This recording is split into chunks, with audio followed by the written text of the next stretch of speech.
ہم نے ہی سب سے پہلے ملک کی مکمل آزادی کی مانگ کی۔ انگریزوں بھارت چھوڑو کا نعرہ سب سے پہلے ہم نے ہی بلند کیا۔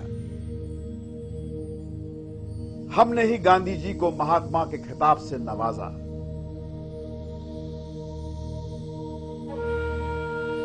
ہم نے ہی ہندو مسلمان ایکتا اور بھائی چارے کی نیو ڈالی۔ پاکستان بنانے کا ہم نے سختی سے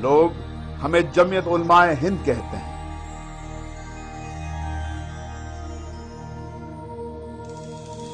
ہم جیتی جاگتی ایک مثال ہیں بھارت کی انیکتا میں ایکتا کی۔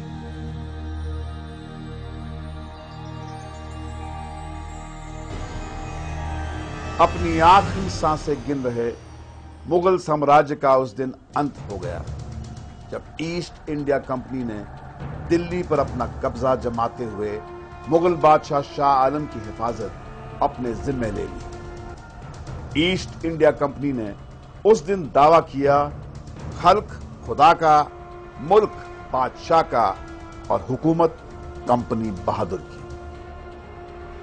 اس کے جواب میں دلی کے شاہ عبد العزیز نے مسلم علماء کی طرف سے ایک فتویٰ جاری کر کے کہا ملک غلام ہو گیا ہے، ملک کو آزادی دلانا اب ہماری ذمہ داری ہے۔ سن 1857 میں ہوئی بغاوت سے جب ہندوستان میں انگریزوں کے خلاف پہلی جنگ آزادی شروع ہوئی تو اپنی جان کی پرواہ کیے بنا علماء باغی سپاہیوں کے ساتھ کھل کر میدان میں اتر آئے۔ ایسٹ انڈیا کمپنی نے یہ اعلان کیا کہ جہاں بھی مولوی ملے پکڑو اور مار ڈالو۔ چنانچہ مولوی کون ہے اس کی علامت و پہچان یہ بتائی گئی کہ جس کے منہ پر داڑھی ہو یا لمبا کرتا ہو۔ 50,000 سے زیادہ داڑھی کرتے والے اس کے بعد پورے ملک میں قتل کیے گئے۔ دلی اور اس کے قرب و جوار میں جہاں علماء کا گڑھ ہوا کرتا تھا، بڑے بڑے علماء پائے جاتے تھے اور بڑے بڑے کام ہوتے تھے، ان علاقوں میں یہ پوزیشن ہو گئی تھی کہ لوگ اپنی میت کو لے کر گاؤں گاؤں گھومتے تھے کہ شاید فلاں گاؤں میں 12 علماء تھے، شاید کوئی وہاں مل جائے۔ وہاں پہنچتے تو کوئی نہیں، دوسرے گاؤں میں گئے، تیسرے میں گئے، اور جب لاش میں سے بدبو اٹھنے لگتی تھی تو بنا جنازے کے دفن کر دیتے تھے۔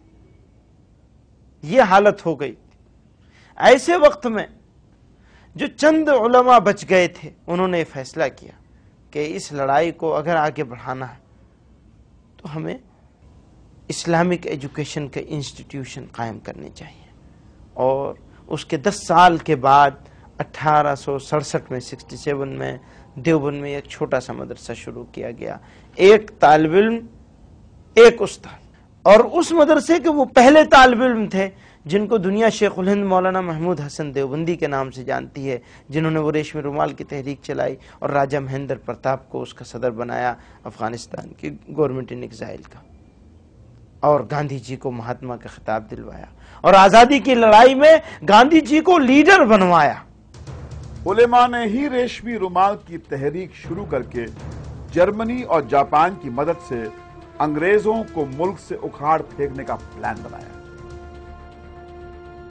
بدقسمتی سے انگریزوں کو ان کے ارادوں کا پتہ چل گیا اور علماء ایک بار پھر انگریزوں کی آنکھ کی کرکری بن گئے۔